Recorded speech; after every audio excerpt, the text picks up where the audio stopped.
It does so. That's going to be ushering in a chance for some showers and thunderstorms. Really not until we head into the start of the work week. Dew points right now into the 70s, feeling quite tropical from north to south. Heat index values still feeling like it's well into the low to mid 90s for most locations, which is why that excessive heat warning is still in effect. That goes through 8 p.m. this evening. Otherwise, heat advisory and all those associated in orange on your screen does include the Monadnock region. Also, the Cape and Martha's Vineyard, Nantucket not included, considering temperatures there are currently into the mid to upper 70s. Now, we did have that heat Friday and Saturday. Now, today we're tracking a forecast high of 99 degrees, making it officially a heat wave in Boston. But the record, we're a couple degrees shy of that, and it's going to be hard to beat. It's a record high of 102 degrees set back in 1977. I'll let you look at the rest of that 70 forecast in just a couple minutes. All right, with numbers like that, of course, people across the city are trying to stay cool as we hit near record temperatures this weekend. Yeah, with another day of heat ahead, city leaders are working to make sure anyone who has to be outside stays safe. 7's Kayla McCauley has more. As high temperatures nearly set records in Boston, people are bracing for another hot one. The heat really getting to some vendors at the Haymarket. The heat, you'll know the vibes. Hot, summer, you already know what it is. $1, $1, $1. They tried to sell quickly and get inside. The whole market is empty, so we're just trying to sell whatever as we can and we go home. Tourists in town still on a mission to see what Boston has to offer. The aquarium, the IMAX. While limiting their time outdoors. Sweltering, melting, too hot. The locals seem to have prepared well. Having a fresh summer picnic. A picnic in the shade. It's the humidity that is the thing that kills you. So yeah, the heat's fine, it's just the humidity that makes it horrible. This heat is no joke. According to Boston EMS, 12 people had to go to the hospital in ambulances because of some heat-related illness. We're asking people today to drink a lot of water. It's hot. I was just standing on stage for 10 minutes and it's just, sweating. You have to drink water. We want to make sure people are hydrated, make sure they stay in shelter if they can. If you can avoid coming out, try to avoid coming out. Caitlin McCauley, 7 News, Today New England. And the extreme heat and humidity forcing organizers to cancel a benefit event for the Jimmy Fund. The annual Jimmy Fund 5K was scheduled for this morning. Organizers calling the event off because of the heat. They say they looked at all options but decided the weather conditions were too much of a risk to runners and volunteers. And stay with the news station as the excessive heat continues through the day. The 7 weather team will have the latest forecasts and warnings on air and online at WHDH.com. And new this morning, a pizza and sub shop in Westford goes up in flames. You can see there is some smoke that's going to come out of this building, also some damage to the front windows. Fire officials haven't said where that fire started, and they're still investigating how it started. New details on a deadly car crash in Norton. State troopers say it happened Saturday night on 495 northbound near exit 10. Officials say 2 cars collided, sending one off the road and into a tree. You can see that huge scene right there. Police say a Taunton woman was killed and a man in that car was taken to the hospital with life-threatening injuries. The driver of the other car was not hurt. That crash is under investigation. State police are investigating a deadly hit-and-run crash in Somerville. Police say a woman in her 50s was in a crosswalk near the Stop and Shop when she was hit. Now police are on the hunt for the driver involved. 7's Kim Lucy is live in Somerville with the latest. Kim, good morning. Good morning. Yes, state police say it was this crosswalk here going across Mystic Avenue right near the Stop and Shop is where that woman was hit and killed. Now, they're trying to figure out who that person is who allegedly hit her and took off. Medics work to save a woman as a stunned crowd outside Stop and Shop looks on. State police say it happened just before 8 o'clock Saturday night on Mystic Avenue in Somerville. They say it appears that woman in her early 50s was in the crosswalk on foot when she was hit and killed. It was a very bad accident. Jose De Silva says he was waiting to cross the street at the same time and sadly saw the whole thing. I was right there at that point and I was trying to cross. That's why I was paying attention to cross. And I saw the brake and I saw someone flipping over. He says it happened so fast the woman's shoe was left in the street. She was rushed to Mass General Hospital where she was pronounced dead. He says the driver stopped up the street, but nobody could get to him before he took off driving again. State police say it appears that driver continued southbound after the crash. Now as they search for that person behind the wheel, those who live in the area say something on the street needs to change. This is dangerous for pedestrians. It is. Nobody stopped. They don't stop at all.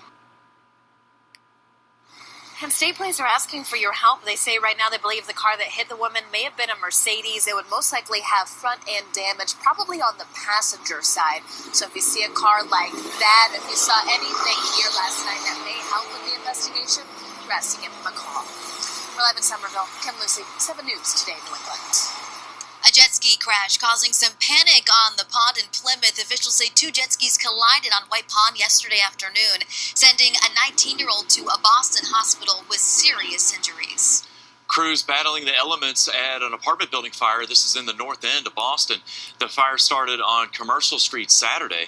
Fire officials say the flames were contained to one apartment, but there is water damage to the floors below. The chief says this fire didn't take too long to put out, but it's tough to battle fires on hot days.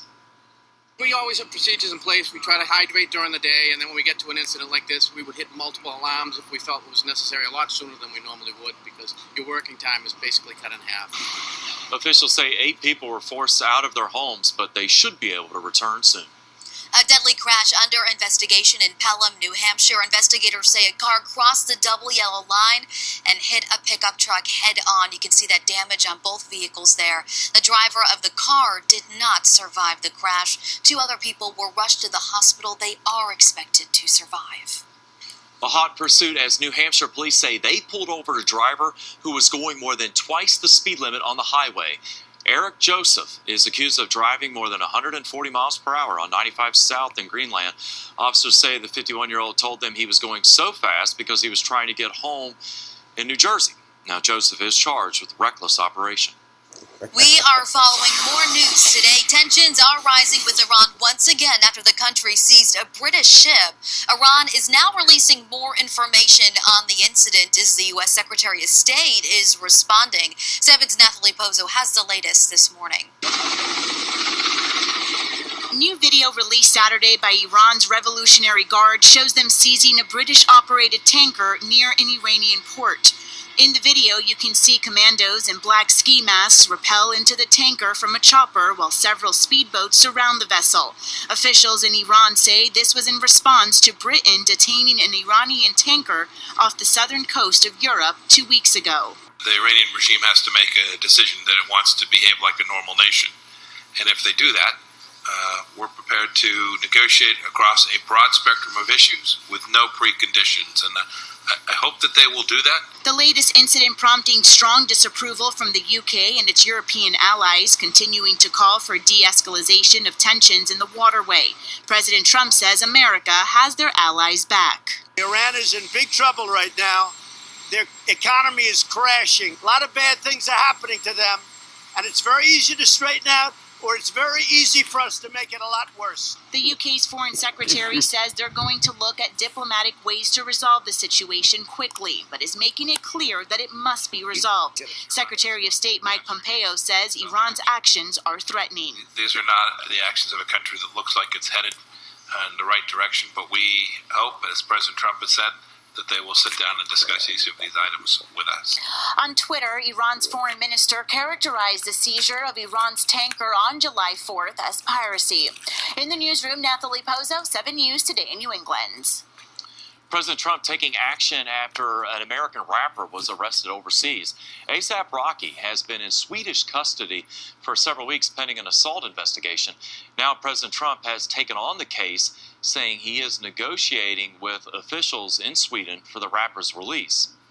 The president tweeting yesterday, just had a very good call with Swedish Prime Minister Stefan Löfven, who assured me that American citizen A$AP Rocky will be treated fairly.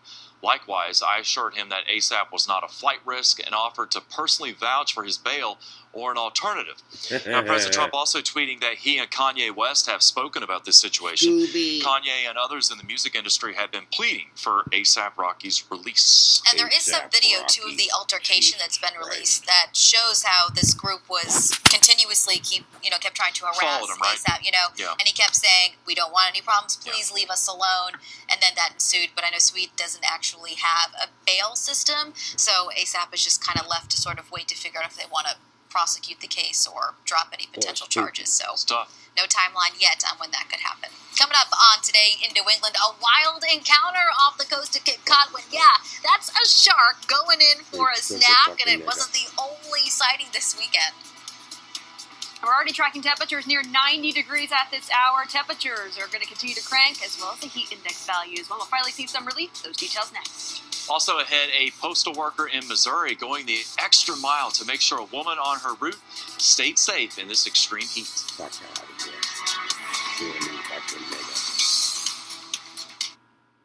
Yeah, that's the wonderful bullshit news. It doesn't get any better. It doesn't. Christ. It's always fucking.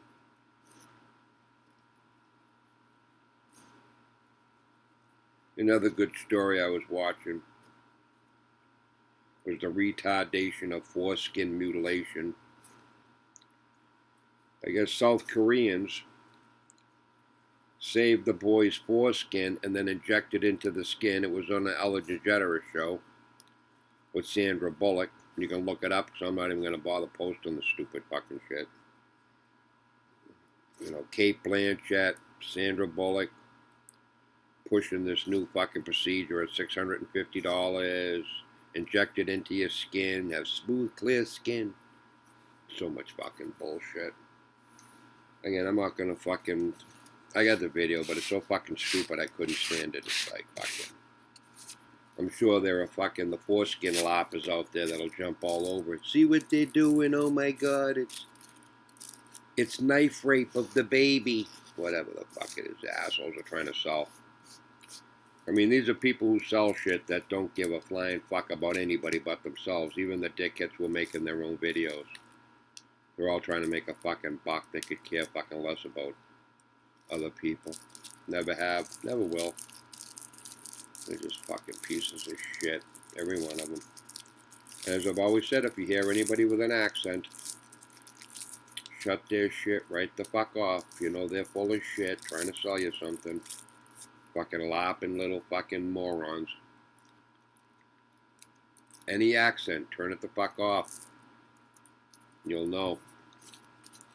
Like, what's a fucking Canadian or an Englishman, fucking Australian, or Irish, or fucking Spanish, or whatever, trying to tell us about our fucking country, right? Just turn the pieces of shit off. They're just money-sucking pieces of shit. Most of them are Jews. You think it's not a big deal. Oh, it's anti-Semitic. It's a big deal. You know what I mean? They got no fucking empathy for people. They don't give a fuck. They'll cut your balls right off. Well, at least the mugginess is still sticking around as we look ahead towards our Monday. Here's a view, though, of those high temperatures from yesterday. We saw a high of 97 degrees in Boston, 98 in Norwood. It'll be very similar to the day today. Now, the last couple of days, now Friday and as well as Saturday, we did see highs into the 90s in Boston. So today, we're forecasting highs into the upper 90s, meaning that will be our 3 days of 90-degree heat. That is officially a heat wave in Boston, but we're not going to be seeing any records today, considering the record high set back in 1977 was 102 degrees. That'll be hard to beat, especially for the day today. Here's a view of those current temperatures right now. 89 degrees in Boston as well as Norwood, 90 degrees right now in Plymouth, mid-upper 80s for the Cape and the Islands. Dew points right now, quite tropical out there, into low to mid-70s. So thankfully, we're going to continue to see those temperatures, at least through the overnight tonight into tomorrow morning, cool their way off. Right now, we're seeing the heat index values, though, on the hotter side, already into the low to mid-90s for most locations. Do have a few clouds strolling their way in at this point in time. That's keeping temperatures slightly cooler out towards central Mass, but otherwise, we do have that excessive heat warning in effect through 8 p.m. tonight. Otherwise, that heat advisory through 8 p.m. tonight for the Cape, Martha's Vineyard, as well as the Monadnock region of southern New Hampshire. So, through most of the area today, we will continue to see the heat and the humidity. A few clouds starting to pop their way up across most of the viewing area. This will continue to slide its way out, and then maybe a chance for a spot shower or two, but otherwise looks like most of the rain and also a chance for thunderstorms holds off till at least tomorrow. It's all associated with the cold front off towards our north and west that will set up the battle zone for the heat and humidity, as well as the cool area that's off towards our north and west. That'll be much refreshing as we look ahead towards the next work week. Noon today, temperatures back into low to mid 90s, mid to upper 90s by at least 2 p.m. And through the rest of the day today, at least by 6 p.m., maybe a spot shower or two back out towards our south and west. Otherwise, we remain dry through most of the day today. Through the overnight tonight, look at these temperatures. We start off our Monday morning back into low to mid mid-70s. It'll feel quite nice after the past couple of days. Clouds start to stroll their way in as we look ahead towards tomorrow at noon, and then through the afternoon tomorrow, some showers and even some heavier downpours in some locations. Then those roll their way out. Another round starts to stroll its way in as we look ahead towards Tuesday, or at least Monday evening into Tuesday. So we're tracking some more rain showers to kick off the work week, and then dry things out, and then less humid as we look ahead towards the middle of the work week. Here's a look ahead towards the rest of that 7-day forecast. Mid-upper 70s Tuesday and Wednesday, back into low 80s and seasonable by Thursday. Well, a family fishing trip off the coast of the Cape takes a pretty shocking turn right there. Well, that's awesome. They're reeling in a catch when a massive great white shark jumps out of the water and took that fish away. The people on board, of course, shocked by, of course, excited too by that wild encounter. Yeah, the whole thing caught on camera, and it wasn't the only shark sighting off the Cape this weekend. 7's Justin Bork has the details. It's a jumper. It was the first line of the day off the coast of Orleans. This family on a fishing expedition caught a lot more than they bargained for. Oh my God! Fast, breathtaking, and heart-pounding. It was exhilarating, and I never want to ever do it again. Crew member Elise Costa was helping this family reel in a couple fish when she says the shark decided to steal their haul. Judging by the size and the bite it took out of this fish, she says she's pretty sure what kind of shark it was. The size, the shape of the tail, the action, there aren't many sharks that come out of the water that way. It was a great white. Meanwhile, here on Wasqui Beach on Chappaquiddick, this brave angler got a biter of his own, drawing quite a crowd in the process. He was like totally blown away by how big it was. Yeah, even when I saw the fin, I expected like a baby dog shark or something, 2 foot tall. It was like the size of the guy, pretty much. Travers Peterson and Lee Pasqualucci say the fearless fisherman spent more than 40 minutes reeling this shark in, only to let it go. We said, congratulations. He said thank you, and it seemed like another day for him. Oh! 2 once-in-a-lifetime encounters in one weekend. Those who caught these incredible sights say they'll look at this water just a little differently now. I will certainly swim from the beaches. I'll be very vigilant and probably have my heart pounding, but I'll swim. The crew member on that boat in Orleans says great whites are smart and have learned that charter fishing boats are a free meal, but she says that's the closest she's ever seen one in her life. In the newsroom, Justin Bork, 7 News Today in New England. I love watching those reactions. I feel like I could just watch it again and again and again. Everyone's so shocked and so surprised. I mean, it is pretty crazy. It is crazy. There's a lot of great whites out there, though, right now. Yeah, a lot. Coming up on 7 News, the owners of a Vermont convenience store hoping they don't see customers like this again anytime soon. The details on that. Wow. Okay, also ahead, a Missouri woman is keeping cool in this heat thanks to her generous mail delivery person. Yeah. Give me a fucking break. Can't make that shit up, right? The mailman delivered a free air conditioner. Motherfuckers don't know they don't make any money anymore. What a bunch of bullshit. Fucking wow.